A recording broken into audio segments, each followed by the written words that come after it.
25 жасымда өмірімнің белгілі бір тәртібі. Сен менің қарында. Таңертең жұмыс, кешке үй, кейде қанағат, кейде іштей тыңыз ба. Ол, бірақ дәл сол бір кеш. Иә, дәл сол кеш өмірімді басқаша арнаға бұрды. Мен Наргиз, қарапайым отбасынан шыққан, Жамбыл облысының тумасымын. Университетті үздік бітіріп, үлкен қала Алматыға келіп, халықаралық компаниялардың біріне жұмысқа тұрдым. Жаңа өмір, жаңа үміт, жаңа мүмкіндіктер. Бірақ ең бастысы, жаңа адамдар. Ол, Қанат, бастық, жасы 37-де. Бойы ұзын, үнемі таза костюм киіп жүретін, суық мінезді, бірақ іскерлігімен көзге түсетін нағыз қала адамы. Жұмыста талапшыл, ешкіммен артық сөйлеспейтін, алайда кейде көзінде бір жұмсақтық, ішкі күйзелісті жасырып тұрған мұң байқалатын. Мен онымен алғашқы күннен бастап жиі кездесіп жүрдім, жиналыстар, есептер, жобалар. Алғашқыда жай ғана қызметті қарым-қатынас деп ойладым. Бірақ уақыт өте келе мен оның көзқарасынан ерекше бір жылылықты сезе бастадым. Ал мен болсам, ішкі әлемімде бірдеңе қозғалып жатқанын түсіндім. Бірақ басуға тырыстым. Бастықпен жақындасу дұрыс емес. Оның үстіне, ол үйленген адам. Бір күні Қанат мені кабинетіне шақырды. Дауысы әдеттегідей суық. Ертең біз Талғарға барамыз. Жаңа клиентпен келісім жасау керек. Құжаттарды дайындап қой. Жақсы, Қанат мырза, дедім сыбырлай. Келесі күні таңертең екеуміз жолға шықтық. Жолда ол әдеттегіден өзгеше болды. Кейде жай сұрақтар қойып, кейде қалжыңдап отырды. Бірнеше сағаттық жолда алғаш рет екеуміз ашық әңгімелестік. Ол отбасын, балалық шағын, сүйікті тағамын айтты. Ал мен үндемей тыңдадым. Кеудемде бір түрлі сезім пайда болды, жақындап бара жатқанымызды сездім. Кешке қаладағы шағын, бірақ люкс санаттағы қонақ үйге тоқтадық. Ол маған бөлек бөлме алып берді. Сен демал, ертең ерте кездесеміз, деді де өз бөлмесіне кетті. Мен бөлмеде жалғыз қалдым. Күн ұзақ жүріп шаршадым. Жуындым, терезені ашып, сыртқа қарадым. Түн, аспан тұнжыраған. Бір түрлі үнсіздік. Телефонға қарап отыр едім, кенет есік тықылдады. Қарасам, Қанат. Бөлмең суық емес пе? Деді жай ғана. Жоқ, бәрі жақсы. Менде кофе бар еді, бірге ішкім келген. Мен іштей қуанғаныммен сыр бермеуге тырыстым. Келіңіз, отырыңыз. Ол ішке кіріп, үстелдің үстіне екі қағаз стақан қойды. Үнсіз іштік. Радио қосулы еді. Әуен баяу естіліп тұрды. Бір сәт үнсіздік орнады. Ол маған тік қарады. Сосын жай ғана. Неге екені белгісіз, сені көрген сайын өзімді еркін сезінем. Көп жылдан бері ондай болмаған, деді. Мен үндемедім. Жүрегім соғып тұр. Қолым дірілдеп кетті. Бірақ менде өзімді кері тарта алмадым. Ол ақырын маған жақындады. Бір сәтке деміміз тоқтап қалғандай болды. Көзіміз түйісті. Кенет. Оның ерні менікімен түйісті. Құмарлық, көңіл, қысым, еркіндік, бәрі араласып кетті. Мен қарсылық көрсетпедім. Тіпті керісінше сол сәтті көптен күткендей сезіндім. Таңертең бөлмеде жалғыз ояндым. Ол кеткен. Үстел үстінде бір жапырақ қағаз. Кешір мені. Бұл болмауы керек еді. Сен мүлде басқа өмірге лайықсың. Бұл кеш тек бір сәттік әлсіздік болды. Жүрегім шым етті. Неге? Ол да сезді ғой. Әлде тек уақытша құмарлық па? Жұмысқа оралғаннан кейін Қанат менімен бірде-бір рет жеке сөйлеспеді. Қызметтік қатынасқа ғана қайта оралды. Жылы жүз, мейірімді сөз, бәрі жоқ болды. Мен жанымды қоярға жер таппадым. Әлде мен үшін бұл бәрінен маңызды болды ма? Әлде мен оны жақсы көріп қалдым ба? Бірақ ең қиыны, ол мені алшақтатып жатты. Ал мен болсам, сол түнді, оның жанымда болған сәтін ұмыта алмадым. Айлар өтті. Бірақ ештеңе өзгермеді. Қанат сол баяғы салқын қанды бастық. Ал мен сол түннің тұтқыны. Бірде кешкісін, жұмыс біткен соң кеңседе, жалғыз қалып, құжаттарды реттеп отырған едім. Есікті біреу ақырын жапты. Қарасам, Қанат, көзі қызарып кеткен. Наргиз. Иә. Біз сөйлесуіміз керек. Сен мені ұмыттың деп ойлайсың ба? Жоқ, ұмыта алмадым. Бірақ сенің маған деген сезіміңнен де қауіпті бір нәрсе бар. Не?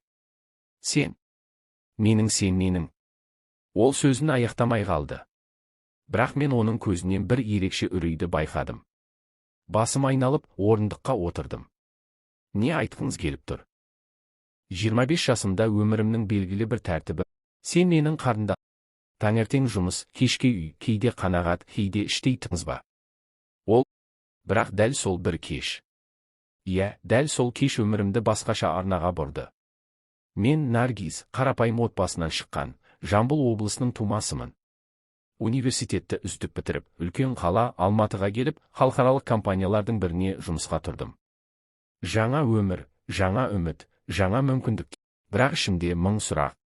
Қарапайым бір түн менің өмірімдегі ең үлкен құпияның есігін ашқан еді. Мен үйге келген соң өз-өзіме келе алмай жүрдім. Бір түнді құмарлықтың астарында не жатқанын, Қанаттың әлгі соңғы сөзі қандай мағына бергенін түсіне алмадым. Сен менің қарындасыма ұқсайсың дегені құлағымнан кетпей қойды.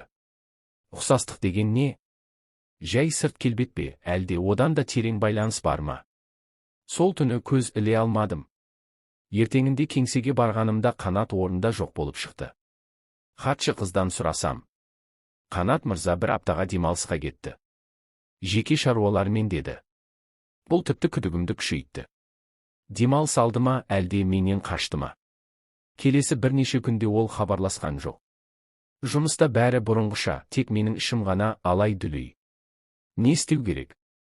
Қарапайым қыз бен бастығының арасындағы рұқсат етілмеген түн бе бұл, әлде екеуміздің өмірімізге қатысы бар үлкен шындық па? Мен өзіме ие бола алмай шешім қабылдадым. Қанаттың айтқандарын анықтағым келді. Кешке кеңседе құжаттарды ақтарып отырып, Қанаттың жеке кабинетінде тұрған бір папканы көзім шалды. Ашып қарадым.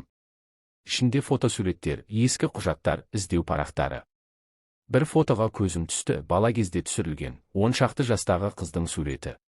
Шашы толқынды, көзі дөңгелек, түрі таң қаларлықтай маған ұқсайды. Фотоның артында жазу бар екен. Айым 2008 жылы жоғалды. 10 жаста.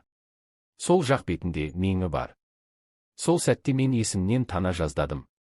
Себебі менің де дәл сондай меңім бар еді. Сол жақ бетімде. Балалық суретімді көргендей күй кештім. Жоқ, бұл жай сәйкестік бола алмайды. Келесі күні мен анамды іздеп ауылға бардым. Ішімдегі сұрақтарды енді жасыра алмадым. Анама тура сұрақ қойдым. Анашым, мен сіздің туған қызыңыз емеспін бе? Анамның жүзі күрт өзгеріп, көзіне жас үйірілді. Бір сәт үнсіз отырды. Сосын ақырын. Мен сені бір кеште тауып алған едім, қызым. Ауыл шетінде жылап отырған бала. Іш киімі ғана бар. Қасыңа бір жапырақ қағаз тастап кетіпті. Айым деген есім ғана жазылған. Мен есеңгіреп қалдым. Демек, менің шын есімім Айым ба? Мен шынымен де Қанаттың жоғалған қарындасымын ба? Қанат қайтып келгенде мен оны жеке сөйлесуге шақырдым. Басында бас тартқысы келді. Бірақ менің көзіме тура қараған сәтте ол үнсіз келісті. Кешкісін көлікке отырып қаладан тыс тыныш жерге бардық. Әңгімеміз ұзаққа созылды. Саған бірдеңе айтайын деп едім, бірақ қорықтым, деді ол күрсініп. Сен менің қарындасыма қатты ұқсайсың. Біз оны 10 жасында жоғалтып алдық. Ол кезде мен 20 жаста едім. Қатты ұрсысып, далаға өзі шығып кеткен еді. Содан кейін із-түссіз жоғалды. Іздедік. Полицияда таппады. Ал менің аты жөнім Наргиз, бірақ анам мені далада тауып алғанын айтты. Шын есімім Айым. Қанат дір ете қалды. Жүзінен үрей, таңданыс, өкініш көрінді. Сен шынымен Айымсың ба? Иә, бәрі соған келіп тұр. Жасымыз сәйкес. Мен де бар. Суреттегі қыз да мен. Сіздің айтқаныңыз шын болса, менің атым Айым. Қанат ұзақ үнсіз отырды. Көзіне жас толды. Демек, мен өз қарындасыма. Мен басымды изедім. Жүрегім дір етіп, кеудем ауырлап кетті. Біз білмей деді ол сыбырлап. Сенің кім екеніңді білмей. Мен көз жасымды тыя алмадым. Біз күнә жасадық. Бірақ бұл біздің кінәміз емес. Біз туыс екенімізді білмедік. Қанат орнынан тұрды. Көлікке қарап, сосын маған бұрылды. Бұл қалада енді қала алмаймын. Сағанда мұнда қалу қиын болады. Бірақ білсең, мен ешқашан сені жай ғана бір кештің құмарлығы үшін іздеген жоқпын. Мен сені жақсы көріп үлгердім. Ал енді сені қарындасым деп тану бәрін өзгертіп жіберді. Енді не істейміз? Ештеңе де. Енді біз әрқайсымыз өз жолымызбен кетуіміз керек. Осылайша мен өз өмірімдегі ең үлкен шындықты білдім. Өзімді қайта таптым, бірақ ол менің ең жақын адамым болып шықты. Тағдыр бізге сынақ берді. Қанат шетелге кетті. Ал мен қалада қалып, жұмыс ауыстырдым. Сол бір түн. Ешқашан ұмытылмайтын түн.